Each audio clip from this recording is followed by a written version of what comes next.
வணக்கம் தாயகம். இன்னைக்கு ஆகஸ்ட் மாதம் 1ஆம் தேதி. இந்த வாரம் முழுவதும் நடந்த சில விஷயங்களை கோர்வையாக உங்களுக்கு தரத்துக்கு நாங்க ரெடியா இருக்கிறோம். ஆகஸ்ட் மாதம் 1ஆம் தேதி அதிரடியா நிறைய விஷயங்கள் அமுல்படுத்தி இருக்காங்க. அதுல மிக முக்கியமானது, இனிமே கண்டிப்பா இலங்கையில எந்த ஒரு ஹைவேல நீங்க டிராவல் பண்றதா இருந்தாலும் சீட் பெல்ட் போட்டே ஆகணும். எந்த ஒரு இலகுரக வாகனமாக இருந்தாலும் சரி, நீங்க கட்டாயம் ஒரு பேசஞ்சராக இருந்தா கூட சீட் பெல்ட் போட்டாகணும் அப்படின்ற ஒரு நடைமுறை வருகிறது. 2011ஆம் ஆண்டுல இருந்து இது நடைமுறையில் இருந்தாலும் யாரும் அதை கணக்கெடுக்காம இருந்தோம்.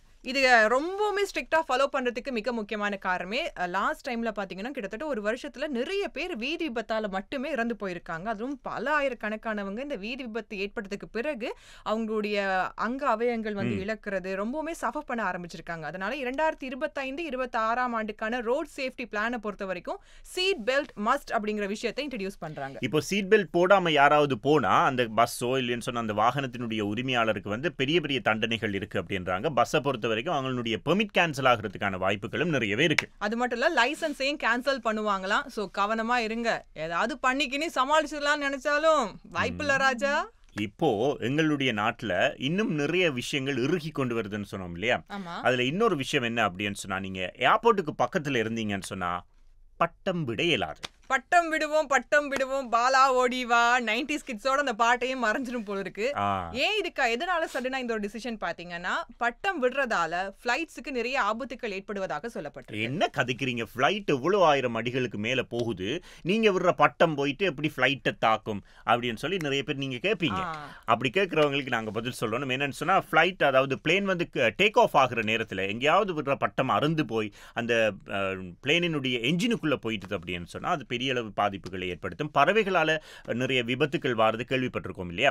பறவை மாதிரி தானே பட்டமும். அதுதான். அதுவும் நம்மாக்கள் பட்டம் விடுறதா இருந்தா எப்படி எல்லாம் விடுவாங்கன்னு தெரியும்ல. மாட்டு வண்டி டிசைன்ல பட்டம் விடுறவங்க அது எல்லாம் அருந்து போய் அந்த பிளைட்டோட ஜெட் இன்ஜின்குள்ள போயிருச்சுன்னா அது மிகப்பெரிய ஆபத்தை விளைவிக்கும். அப்படிங்கறதால இலங்கையை பொறுத்த வரைக்கும் எந்த ஒரு விமான நிலையத்துக்கு அருகிலும் நீங்க பட்டம் பறக்க விட முடியாது. சரியா? அந்த ஒரு விஷயம் வருகிறது. இப்ப விமானங்கள் அப்படின்னு பேசுற நேரத்துல விமான விபத்துகள் பற்றி எல்லாம் நிறைய பேசுறது வழக்கம். பொதுவா விமானத்துல பறக்கிறவங்களுக்கு தெரியும், இந்த விமானம் போய்கொண்டிருக்கிற நேரத்துல இந்த காலநிலை சீர்கேடு அப்படி இப்படி வர்ற நேரத்துல விமானம் கொஞ்சம் குலுங்கும். என்ன ஷேக் ஆகுது அப்படின்னு சொல்லி நம்ம ஃபன் பண்ணாலும் கூட இந்த விமானம் குலுங்குறதால நிறைய பேர் விபத்தை சந்திக்கிறாங்க, காயம் ஏற்படுதான். உலகளாவிய ரீதியில 3.5 கோடிக்கும் அதிகமான விமானங்கள்ல 5000 விமானங்கள் குலுங்குதான். அப்படி விமானம் குலுங்குறதாலேயே 100க்கும் அதிகமானவங்க காயத்தினால பாதிக்கப்படுவதாகவும் ஒரு கருத்து கணிப்பு சொல்றாங்க. இப்ப நீங்க யோசிக்கலாம், இது பொதுவா இந்த டர்புலன்ஸ் இருக்கக்கூடிய ஒரு விஷயம் தானே, இது எப்படி அது சாதாரணமா குலுங்குற நேரத்துல பேசாம இருந்துட்டா சரி, அது எப்படி நீங்க காயம் வருது அப்படின்னு சொல்லி கேட்கலாம். குலுங்கினோன்னு பதட்டத்துல என்ன செய்யறன்னு தெரியாம அடிச்சு பிடிச்சு ஏதாவது செய்ய போயிட்டா நிறைய பேருக்கு காயம் வருதான். இங்க இருந்து பேசலாம், அங்க இடத்துல பிளைட் குலுங்கும் போது எப்படி இருக்கும், என்னென்ன விஷயம்லாம் கண்ணுக்கு முன்னுக்கு போகும். இந்த மாதிரி நிறைய விஷயங்கள் இருக்கிறது அப்படின்னு சொல்லியிருக்காங்க. பிளைட்ல போறதுன்னு நினைச்சாலே கொஞ்சம் பயமா தான் இருக்கு. நாம வேணா கப்பல்ல போலாம் மகனா. கப்பல்லையா? கப்பல்ல போலாம். என்ன விஷயம் அப்படின்னு சொன்னா, இப்ப இந்தியாவில இருந்து இலங்கைக்கு கப்பல் அப்படின்ற ஒரு விஷயம் கொண்டு வந்தாங்க இல்லையா? 2023ல கொண்டு வந்தாங்க.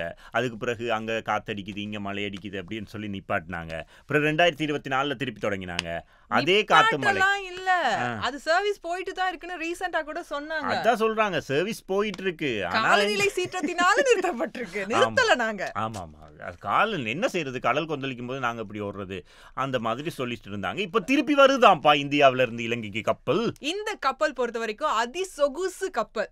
நிறைய பேர் டிராவல் பண்ண போறாங்க. அந்த ஒரு கப்பல்லையே யாழ்ப்பாணத்தில் இருக்கக்கூடிய முக்கியமான இடங்கள் எல்லாம் சுத்தி பார்த்துட்டு போக போறாங்க. ஓகே, அப்ப அந்த அடிப்படையில் இந்த மாசம் 15ஆம் தேதியும் இந்த மாசம் 22ஆம் தேதியும் இந்த கப்பல் இலங்கைக்கு வரப்போகிறது அப்படின்னு சொல்லி அறிவிக்கப்பட்டிருக்கிறது. எனவே அந்த கப்பலினூடாக இலங்கைக்கு இன்னும் பல சுற்றுலா பயணிகள் வர்றதன் காரணமாக எங்களுக்கு கொஞ்சம் லாபம் தான். ஏன்னா கண்டிப்பா அது வந்தாதான் நல்லது. ஸ்ரீலங்காவை பொறுத்த வரைக்கும் இந்த வருஷத்துக்கு டார்கெட் கொடுத்திருக்காங்க, 3 மில்லியன் சுற்றுலா பயணிகள் அப்படின்ற ஒரு டார்கெட். இதுல ஜூலை வரைக்கும் பாத்தீங்கன்னா 1.3 மில்லியன் சுற்றுலா பயணிகள் வருகை தந்திருக்காங்க. அடுத்து 1.7 மில்லியன் அப்படிங்கறத அடுத்த 5 மாசத்துக்குள்ள அவங்க கவர் பண்ணி ஆகணும் இல்லையா? அதுக்காகத்தான் எல்லா விதமான ட்ரையும் பண்ணிட்டு இருக்காங்க. அதுக்காகத்தான் இலங்கையில நிறைய சுற்றுலாத்துறையை வளர்க்கறதுக்கான நடவடிக்கைகள் நாடளாவிய ரீதியில் நடந்து கொண்டிருக்கு இல்லையா? இதுல இன்னொரு விஷயம், இலங்கைக்கு வரக்கூடியவங்களுக்கு ஃப்ரீ வீசா 40 நாடுகளுக்கு இம்ப்ளிமெண்ட் பண்ணிருக்காங்க. இதுல முக்கியமான பல பெரிய நாடுகளும் உள்ளடக்கம் அப்படின்றாங்க. அதனால வருகின்ற காலங்களில் இன்னும் அதிகமாக சுற்றுலா பயணிகள் இலங்கைக்கு வருவாங்கன்னு எதிர்பார்க்கிறோம். இப்பவே சம்மர் ஹாலிடேஸ் விட்டாச்சு தானே, நிறைய இறங்க ஆரம்பிச்சிட்டாங்க. அதனால நாடளாவிய ரீதியில் நிறைய இடங்கள்ல எங்கள் மக்களை பார்க்கக்கூடியதாக இருக்கிறது. வெளிநாட்டு ரிட்டர்ன்ஸ் ஃபாரின் ரிட்டர்ன்ஸ் அப்படிங்கிறது அவங்களுடைய நடை உடை பாவனையிலே தெரிஞ்சிடும். ஃபாரின்ல இருந்து வரவங்க கண்டிப்பா ஸ்ரீலங்கா சுத்தி பார்க்கும்போதுக்கான இந்த சிங்கராஜா வனம் பார்க்காம இருக்க மாட்டாங்க. அதுல இந்த லங்கா கம் அப்படிங்கிற ஒரு பாதை வழி ரொம்பவுமே இப்ப ஃபேமஸா பேசுறாங்க. நிறைய இடங்கள்ல அதை பத்தி பேசிட்டு இருக்காங்க. சமூக வலைத்தளங்கள்ல கூட அதை பத்தி நிறைய பாக்குறோம். போட்டோஸ் எல்லாம் இருக்கு. லங்கா கம அந்த வழியா நம்ம சிங்கராஜா வனத்துக்கு போகணும்னு சொன்னா 7 நீர்வீழ்ச்சிகளை பார்க்கலாமா.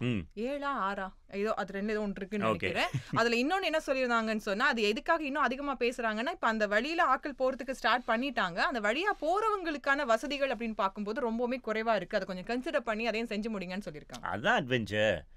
கஷ்டப்பட்டு போனா தான் அது அட்வென்ச்சர். உசுர பணைய வச்சு போகணுமா? இப்படியே வெளிநாட்டு சொந்தங்கள் வந்து கொண்டிருக்கிற நேரத்தில் வடக்கினுடைய பெருந்திருவிழா அப்படின்னு சொல்லப்படுகின்ற நல்லூர் கந்தன் ஆலயத்தினுடைய மாபெரும் இந்த திருவிழா இப்போ கொடியேற்றத்தோடு ஆரம்பமாகி இருக்கு. இந்த குடும்ப திருவிழாவை பொறுத்த வரைக்கும் நாங்க இந்த வருஷமும் சக்தி எஃப்எம் நல்லூர்ல உங்களை சந்திக்கிறதுக்காக பிளான் போயிட்டு இருக்கு. கண்டிப்பா சந்திப்போம். அது பத்திய விவரங்கள் தெரிஞ்சுக்கிறதுக்கு தொடர்ந்து சக்தி எஃப்எம் கேட்டுட்டே இருங்க. இதே நேரத்தில் வந்து இந்த நல்லூர் காலத்தை பொறுத்தவரையில், நல்லூர் திருவிழாவை பொறுத்தவரையில் வருகின்ற 21ஆம் திகதி தேர் திருவிழா இடம்பெற இருக்கிறது. எனவே சிறப்பான முறையில் அதை முன்னிட்டு நிறைய விஷயங்கள் இடம்பெறுகிறது. தொடர்ந்தும் சக்தியோடு இணைந்திருந்தால் அதை பற்றி எல்லாம் தெரிஞ்சு கொள்ளலாம். அது மட்டும் இல்லாமல் இந்த நல்லூரை பொறுத்தவரையில் இம்முறை நிறைய கட்டுப்பாடுகள் எல்லாம் விதிக்கப்பட்டிருக்கிறது. குறிப்பாக மாநகர சபையினாலும் சரி, அங்கு இருக்கக்கூடிய கூடியவர்களாலும் சரி, நிறைய கட்டுப்பாடுகள், அதாவது அந்த பகுதியை வந்து புனிதமான பகுதியாக பேணுவதற்கான எல்லா விதமான நடவடிக்கைகளும் எடுக்கப்படுகிறது. போக்குவரத்தை பொறுத்த வரைக்கும் வழமை மாதிரி தான். கோயிலை சுத்தி இருக்கக்கூடிய இடங்களுக்கு நம்ம ஈஸியா அக்சஸ் எல்லாம் பண்ணி போக முடியாது. வாகனங்கள்ல போறதுக்கும் தடை விதிக்கப்பட்டிருக்கு. நல்லூர்ல இருந்து கண்டிக்கு டிராவல் பண்ணிடலாமா? ஓகே. கண்டியை பொறுத்தவரையில் கண்டி எசல பெரஹரா அப்படின்றது மிக மிக முக்கியமான ஒரு விஷயம். அதுவும் குறிப்பாக கண்டிக்கு நிறைய சுற்றுலா பயணிகள் வார ஒரு விஷயம். கண்டியினுடைய பெருந்திருவிழா அப்படின்னு சொல்லலாம். இந்த எசல பெரஹரா ஆரம்பமாக போகுது. இந்த வருஷம் திருவிழாவுக்கு போறவங்களுக்கு நிறைய விஷயங்கள் கண்டிப்பா நீங்க கடைபிடிக்கணும்னு சொல்லியிருக்காங்க. அதுல மிக முக்கியமானது ட்ரோன்ஸ். இந்த காலகட்ட பகுதியில, அதாவது ஆகஸ்ட் 4 இருந்து 8ஆம் தேதி வரைக்கும் திருவிழா நடக்கிறதால இந்த கால பகுதியில அந்த பெருகரா நடக்கக்கூடிய வீதிகள்ல ட்ரோன்ஸ் பயன்படுத்துறதுக்கு முற்றுமுழுதான தடை விதிக்கப்பட்டிருக்கு. ட்ரோன்ஸ் ஏத்த முடியாது அப்படின்ற ஒரு விஷயம் சொல்லப்பட்டிருக்கு. இது தவிர இன்னொரு முக்கியமான விஷயம் என்ன அப்படின்னு சொன்னா, பெருகரை பார்க்க போறவங்களுக்கு வந்து சில டவுட்ஸ் இருக்கும் இல்லையா? இந்த ரோடால வருகுதா இல்லைன்னு சொன்னா, இந்த ரோட் மூடி இருக்கா, பார்க்கிங் எங்க இருக்கு, எங்க இருந்து பார்த்தா வந்து யானை தெரியும், இந்த மாதிரியான விஷயங்கள் எல்லாம் இருக்கு இல்லையா? இத வந்து டிஜிட்டல் மயமாக்கி இருக்காங்க. இன்ஃபர்மேஷன் மேனேஜ்மெண்ட் சிஸ்டம் அப்படிங்கிற ஒண்ணு இம்ப்ளிமெண்ட் பண்ணிருக்காங்க. அது நீங்க லாக் ஆன் பண்ணி போனீங்கன்னா என்ன மாதிரி டிராஃபிக் இருக்கு, பார்க்கிங் ஏரியா எங்க இருக்கு, என்ன டைம் போனா என்ன விசிட் பண்ணலாம் அப்படிங்கிற ஃபுல் டீடைல்ஸ் அதுல அப்லோட் பண்றாங்க. இதுல வந்து www.police.lk என்ற இணையதளத்தினூடாக நீங்க பார்க்கக்கூடியதாக இருக்கும். இல்லைன்னு சொன்னா kandislaperaha.police.lk என்கின்ற இணையதளத்தினூடாக கூட நீங்க பார்க்கிறதுக்கான வழி இருக்கிறது அப்படின்னு சொல்லியிருக்காங்க. பார்த்து போறது சரி. போகும்போது இன்னொரு விஷயம் நீங்க கன்சிடர் பண்ணுங்க. பிளாஸ்டிக் திங்ஸ் எதுவுமே நீங்க கொண்டு போக முடியாது.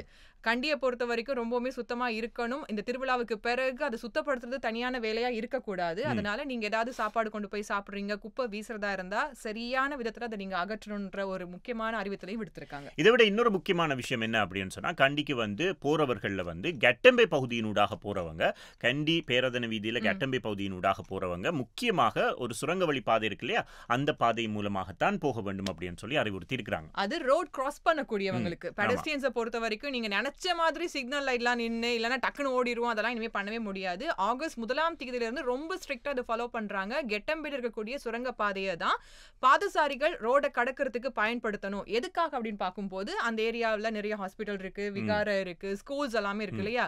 டிராபிக் ரொம்ப அதிகமாகுதான். ஆமா, சும்மாவே கண்டி டிராபிக் அதிகம். அதனால வந்து இதை கொஞ்சம் கட்டுப்படுத்தணும் அப்படின்னு முடிவுக்கு வந்திருக்காங்க. அந்த ஒரு நல்ல விஷயத்த சொல்லிட்டு இன்னொரு முக்கியமான விஷயத்தையும் சொல்லிட்டு நாங்க பேக் பண்ணலாம் அப்படின்னு இருக்கிறோம். என்ன விஷயம் அப்படின்னு சொன்னா, கொஞ்சம் நாட்களுக்கு முதல்ல 8 மணிலேருந்து 8:05 இடையில நீங்க போய் வெளியில பாருங்க. பாத்தீங்கன்னா எத்தனை குரங்கு வருது, எத்தனை மயில் வருது, எத்தனை அணில் வருது, எல்லாத்தையும் கணக்கெடுங்க அப்படின்னு சொன்னாங்க. கணக்கு போட்டு பார்த்ததுல அப்படியே தலை சுத்தி போயிடுச்சு. என்னையும் கனாவையும் மட்டும்தான் மிஸ் பண்ணிட்டாங்கன்னு நினைக்கிறேன். அதை தவிர மிச்சம் எல்லாமே கவுண்ட் பண்ணதுல குரங்குகளுடைய எண்ணிக்கை அதிகமா இருக்கு. அதுவும் இந்த வன விலங்குகளால பயிர்களுக்கு அதிகமாக சேதம் விளைவிக்கப்படக்கூடிய ஒரு மாவட்டமாக கண்டி மாவட்டம் தான் ஹையஸ்ட்ல இருந்தது. ஆமா, இந்த மாதிரி கண்டி, அப்புறம் குருநாகல, கேகால, இந்த மாதிரி இடங்கள் தான் அதிகமா இந்த வனவிலங்குகளால பாதிக்கப்படுற இடங்கள் அப்படின்னு சொல்றாங்க. இதுலயும் குரங்கு வந்து 1 லட்சத்துக்கு அதிகமா அந்த 5 நிமிஷத்துல வந்துட்டு போயிருக்குப்பா. இது செல்லாது. முதல்ல இருந்து எல்லாம் அழிச்சிட்டு முதல்ல இருந்து ஆரம்பிப்போம். கோட்டை ஃபுல்லா அழிச்சிட்டு திரும்பி மறுபடியும் கணக்கெடுங்க அப்படின்ற மாதிரி இப்ப மறுபடியும் ஒரு கணக்கெடுப்பு நடக்க போகுது. இது எத்தனை நிமிஷத்துக்கு எந்த நாள்னு தெரியல. ஆமா, இதனால வந்து இந்த மாதிரி குரங்கு, அணில், யானை, வீட்டுக்கு வர்ற விலங்குகள் எல்லாத்தையும் கணக்கெடுக்கிறதுக்கு நீங்க ரெடியா இருங்க.